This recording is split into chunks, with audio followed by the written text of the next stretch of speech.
Good morning all student of BPS public school. बेटा मैंने जो आप लोगों को होमवर्क दिया था तो उसमें से मैंने दो कॉपी चेक किया, जिसमें एक ईशानी सिंह है क्लास 2 की छात्रा और दूसरा है सुहाना मौर्य, उसकी भी कॉपी मैंने चेक की थी। तो मैंने दिया था यह एक सेब है, तो ईशानी सिंह ने लिखा दिस इज ए एप्पल, जबकि मैंने ही बताया था कि जो शब्द वॉवेल से शुरू हो वहां एन का प्रयोग होगा और जो शब्द कॉन्सोनेंट से शुरू हो वहां ए का प्रयोग होगा। तो मैंने ये ईशानी सिंह बेटा ये आपके लिए है, यह एक सेब है, यह एक सेब है, सेब है, सेब है। तो आपने लिखा था दिस इज ए एप्पल, जबकि पहले ही मैंने बताया कि एन का प्रयोग वहां होगा जो शब्द वावेल से शुरू। तो एप्पल की स्पेलिंग क्या है? A double P L E. तो एप्पल कॉन्सोनेंट से शुरू है कि वावेल से शुरू है? एप्पल ए से शुरू है, तो यहां एक सेब के लिए हमें एन एप्पल का प्रयोग करना होगा। This is an apple, an apple, an apple, यह एक सेब है, ये सही है। और दूसरी छात्रा थी सुहाना मौर्य, मैंने एक ट्रांसलेशन और दिया था, यह एक जानवर है। तो सुहाना मौर्य ने लिखा दिस इज ए एनिमल, दूसरा यह एक जानवर है, यह एक जानवर है। तो जानवर को इस इंग्लिश में क्या कहते हैं? एनिमल। तो एनिमल की spelling A N I M A L है। तो अब ये देखना है कि स्पेलिंग कॉन्सोनेंट से शुरू है कि वॉवेल से शुरू है। यह एक जानवर है, तो सुहाना मौर्य ध्यान देना बेटा, जानवर की स्पेलिंग ए से शुरू है, तो जैसे एक जानवर है तो यहां ए एनिमल नहीं होगा, यहां एन एनिमल होगा। This is an animal, animal. और आप दोनों के पूरे ट्रांसलेशन सही थे, यही दो कॉपी मैंने चेक किया तो मैंने दो गलती देखा, तो मैं सोचा मैं बता दूं।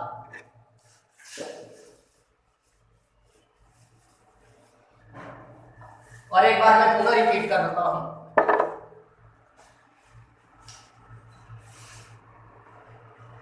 ए ई आई ओ यू, ए तो हो गए आपके वॉवेल,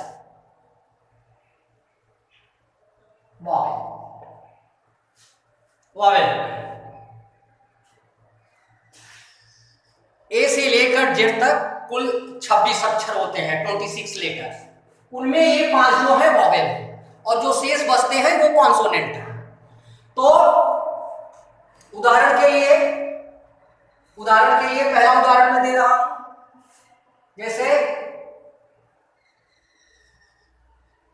एक पक्षी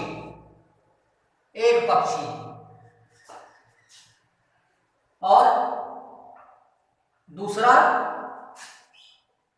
एक उल्लू।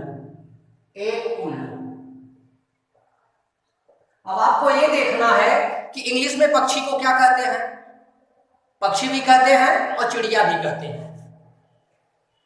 तो यहां हम करेंगे ए बर्ड, बर्ड को पक्षी भी कहते हैं और चिड़िया भी कहते हैं। ए बर्ड, BIRD। एक पक्षी के लिए हम कहेंगे ए बर्ड और दूसरे के लिए एक उल्लू है। तो अब ये देखना है कि उल्लू को इंग्लिश में क्या कहते हैं? वाउल, आउल कहते हैं। तो आउल की स्पेलिंग कॉन्सोनेंट से शुरू है कि वॉवेल से शुरू है? तो उल्लू की स्पेलिंग ओ जो है वॉवेल से शुरू है, तो हम यहां एन का प्रयोग करेंगे, एन आउल। ये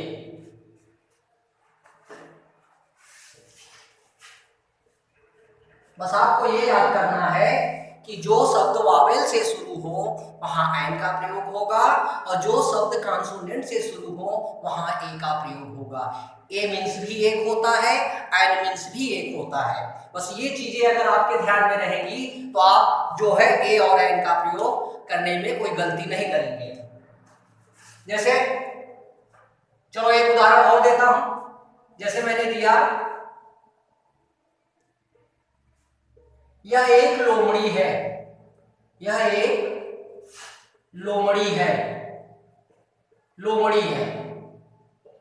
तो लोमड़ी को इंग्लिश में फॉक्स कहते हैं, या फोएक्स, फॉक्स, फॉक्स, फॉक्स मीन्स लोमड़ी। तो यह कॉन्सोनेंट से शुरू है कि वॉवेल से शुरू है? यह जो है कॉन्सोनेंट है, तो इसलिए हमें यहां ए का प्रयोग करना पड़ेगा। दिस इज ए फॉक्स हो जाएगा, दिस इज ए फॉक्स। और दूसरा जैसे मैंने दिया,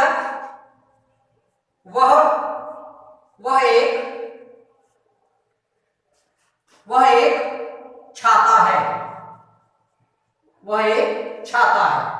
तो छाता को इंग्लिश में क्या कहते हैं? अम्ब्रेला। तो अम्ब्रेला की स्पेलिंग वॉवेल से शुरू है कि कॉन्सोनेंट से? तो यू से शुरू है, UMBRELLA, अम्ब्रेला। तो हम यहां एन का प्रयोग करेंगे, that is an umbrella, an umbrella, umbrella, UMBRELLA, ये है।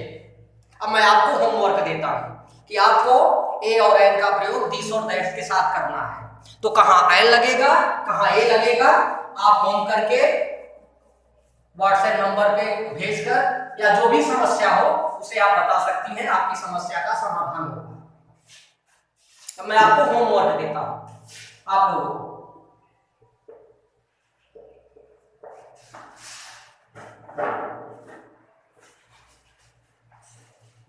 पहला, यह एक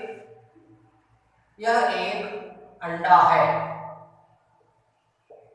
अंडा है। दूसरा, आपको ए और एन का प्रयोग दिस और दैट के साथ करना है। कहां दिस का प्रयोग होगा, कहां दैट का प्रयोग होगा।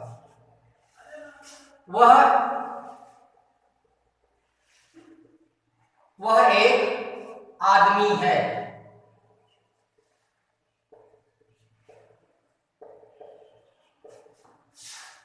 तीसरा, यह एक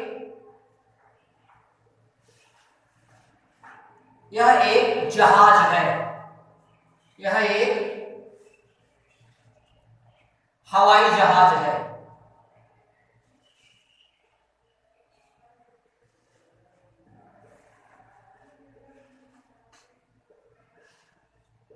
चौथा, वह एक लड़का है,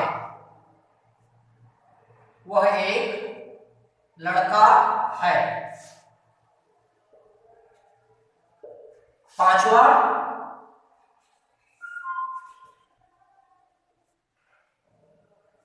यह एक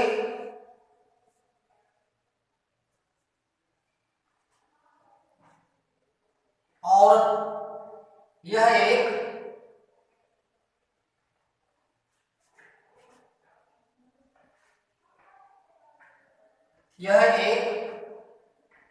हाथी है।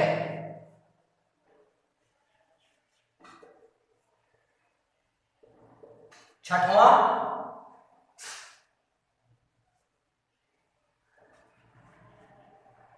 वह एक किताब है, किताब है। आपको ए और एन का प्रयोग दिस और दैट के साथ करना है। कहां दिस लगेगा, कहां दैट लगेगा, और कहां ए लगेगा, कहां एन लगेगा। इसको आप करके भेजिए। जो भी समस्या हो विद्यालय के व्हाट्सएप ग्रुप पे भेजकर आप भेजेंगे अपनी समस्या, तो आपकी समस्या का समाधान होगा। और जो चीजें न समझ में आए उसे कमेंट भी कर देना कि ये चीजें समझ में नहीं आए। Thank you.